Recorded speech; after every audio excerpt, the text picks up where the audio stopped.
જૂનાગઢ અને ગીર સોમનાથમાં મનોદિવ્યાંગ બાળકોની સેવા કરતી સાંપ્રત ટ્રસ્ટ દ્વારા શ્રી સોમનાથ ટ્રસ્ટને 80 જેટલા દિવ્યાંગ બાળકો માટે દર્શન પૂજા હેતુ સંપર્ક કરવામાં આવ્યો હતો।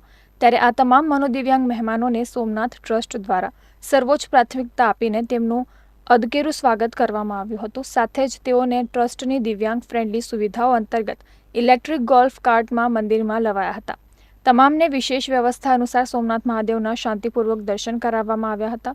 તેમજ ટ્રસ્ટના સંકીર્તન ભવનમાં મનોદિવ્યાંગ બાળકો અને તેમના સેવકોને ભક્તિભાવપૂર્વક ધ્વજા પૂજન કરાવીને તમામને દાદાનો પ્રસાદ આપવામાં આવ્યો હતો। આ સાથે સોમનાથ દાદાના વહાલા ભક્તો તરીકે તમામ દિવ્યાંગો અને તેમના સેવકોને મોંઘેરા મહેમાન તરીકે મહાપ્રસાદ સ્વરૂપે ભોજન કરાવવામાં આવ્યું હતું। આ પ્રસંગે પ્રધાનમંત્રી મોદીની અધ્યક્ષતામાં દિવ્યાંગો માટે સોમનાથ તીર્થમાં કરાયેલ વ્યવસ્થાથી અભિભૂત થઈને મનોદિવ્યાંગ બાળકોની સેવા કરનાર સાંપ્રત ટ્રસ્ટના પ્રમુખ મહેન્દ્ર પરમારે ટ્રસ્ટ પરિવારનો અંતઃકરણપૂર્વક આભાર વ્યક્ત કર્યો હતો।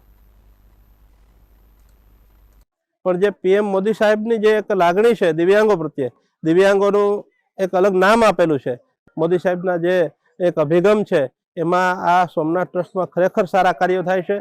અમારા દિવ્યાંગ બાળકોને આજે ખૂબ સુવિધા મળી, ધજાની વ્યવસ્થા કરી અને ધજા પૂજા કરી અને ધજા ચડાવેલ અમારા દિવ્યાંગ બાળકો અને મારું જીવન ધન્ય છે। ખરેખર પીએમ મોદી સાહેબનો ખૂબ આભાર માનીએ છીએ, આ ટ્રસ્ટનો ખૂબ આભાર માનીએ છીએ।